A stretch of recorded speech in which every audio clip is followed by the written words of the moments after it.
Institute of Directors of Nigeria, as part of its advocacy role, hosted a roundtable on the ease of doing business in Nigeria. It was an opportunity for stakeholders to engage on the Nigerian business environment. The roundtable opened with remarks on the essence of the event. According to a recent World Bank report titled Doing Business 2017, Equal Opportunity for All, Nigeria ranked 169th position out of 190 countries in its Ease of Doing Business Index for 2017. The report indicated Nigeria moved up by 1 point from 170th position in the 2016 ranking to 169th position in the 2017 ranking. The report also shows that most improvements for Nigeria is in the area of access to credit, where the country moved up by 16th position. The report further revealed that our country ranked 138th position in terms of starting a business, 174th position in terms of getting construction permits, 180th position in terms of getting electricity, 182nd position in terms of registering properties, 44th position in terms of getting credits, and 32nd position in terms of protecting minority investors. We were 182 position in terms of paying taxes, 181 in terms of trading across borders, and 139 in terms of enforcing contracts. Finally, we were given a 140th position in terms of resolving insolvency. In summary, Nigeria currently ranks very low on the ease of doing business amongst countries in its pair, particularly developing countries worldwide. It is indeed ironical that despite the efforts made by various government agencies over the years to tackle the high cost of doing business or improve the ease of doing business, Nigeria does not seem to have a good story to tell. Ms. Yewande Sadiku, Executive Secretary, Nigerian Investment Promotion Commission, at the panel session, shared the efforts of government through the reform process so far carried out by the Presidential Enabling Business Environment Council. I've found since I got into, since I joined the public sector, that trying to do anything in government is like, Chinese whispers. If we try it here, and we start from Lorry all the way to the back, the message will be muddled. It doesn't mean that on the podium we all don't mean the same thing, but the last person is usually who the public encounters. Sometimes the messaging is lost. But I worked for 23 years in banking, and I can assure you that at the top of the house, government is committed to encouraging and promoting investment in Nigeria, and government is committed to making it easier for people to do business in Nigeria. We understand the relationship between ease of doing business and economic prosperity. So we're very conscious of the relationship between economic prosperity and the ease of doing business. And if you look at the World Bank's, even the World Bank's index on the ease of doing business, the countries right at the top, if you plot them on a graph, GDP per capita against their ease of doing business, you'll find that by far, the most prosperous countries are gathered near the top. But if you plot ease of doing business against population, you find that although Nigeria does not have a good representation on the ease of doing business, the size of the Nigerian population, the size of the Nigerian market, means that it is simply one that we cannot ignore. I tell people, because my job now is promoting investment in Nigeria, I tell people that at some time in the future, people will be fired for not investing in Nigeria at a time such as this. Estimates done by, whether it's US agencies or PwC, suggest that Nigeria should move from its current place of 23rd largest economy in the world to around the 19th in 2030, based on the USDA report, and number 14 in 2050, based on the PwC report, for countries and for companies looking for growth.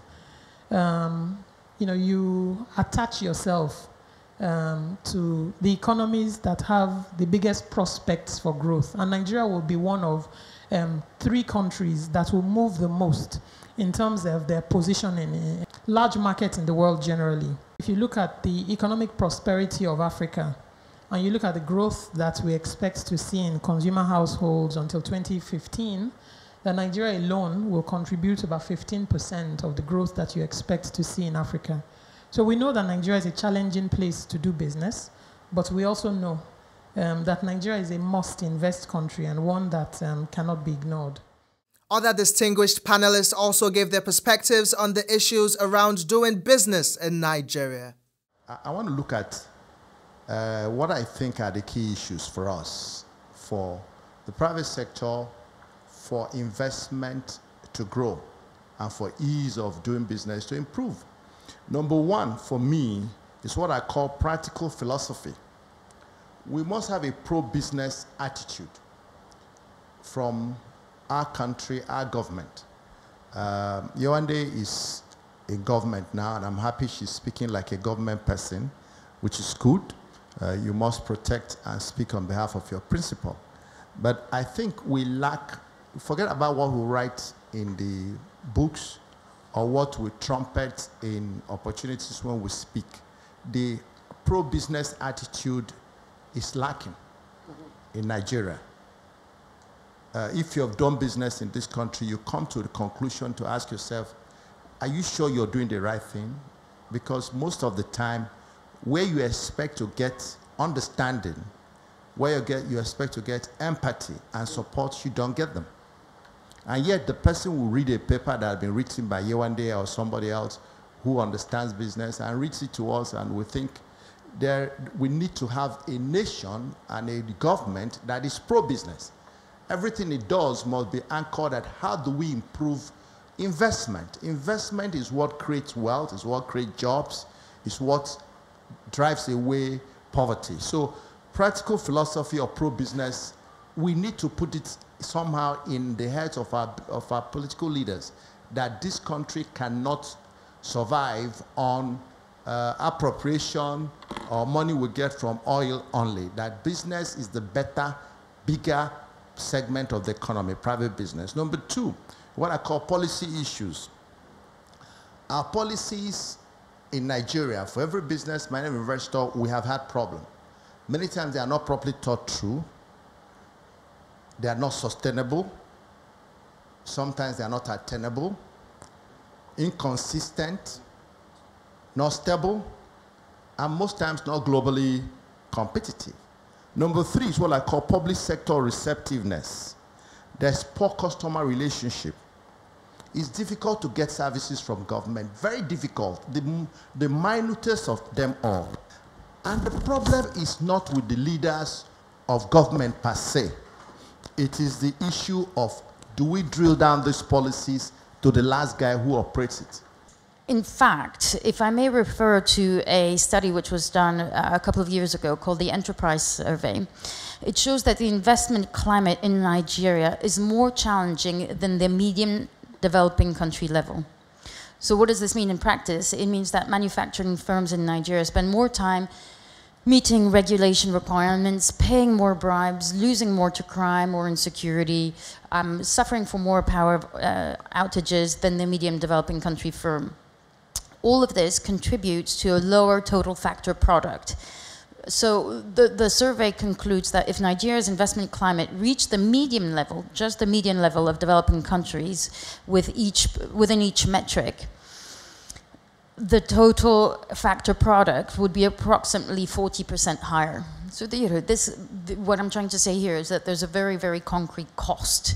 And investors, private sector people like yourselves, are well aware of it, and they simply do their math when thinking about investments as well. What the Enterprise Survey also shows is that there are a few areas of investment climate which most concerns firm managers, and the three that are consistently at the top are electricity, corruption, and access to finance. There are other factors, of course, like access to land, tax rates, and indeed tax harmonization or tax harmonization, and other regulations. But the top three, interestingly, are always electricity, corruption, and access to finance. But what we also know, and this is interesting because we're talking about government, but there's a difference between federal government and state government, is that actually the obstacles and challenges vary across states in the country.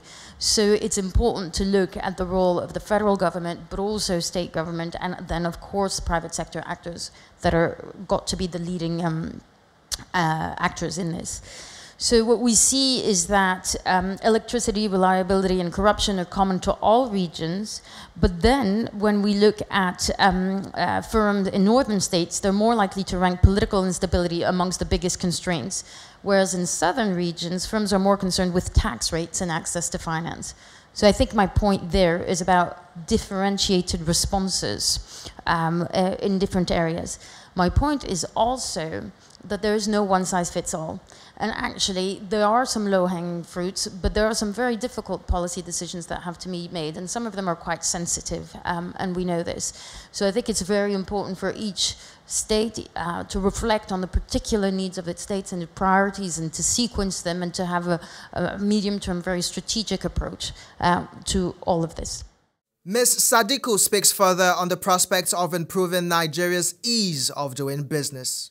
Always very useful to engage the private sector, always very useful to get input from those who are filling the government service about what their issues and what their challenges are. Because it is only with the benefit of that feedback that government can take this feedback into the policies and into government actions. But it is also true that we need more people from the private sector to not only say that you should do this, but to help actualize those things, because government is not separate from us. Government is a collection of people who came from us. So if you have a great idea about this is what it should be done, volunteer to assist, not just with saying it, but helping until it is implemented. Nigeria's current ranking of 169 out of 190, according to the 2017 World Bank Doing Business report, is poor. With the current steps by the government in partnership with the private sector, the next ranking could see significant progress in the ease of doing business in Nigeria.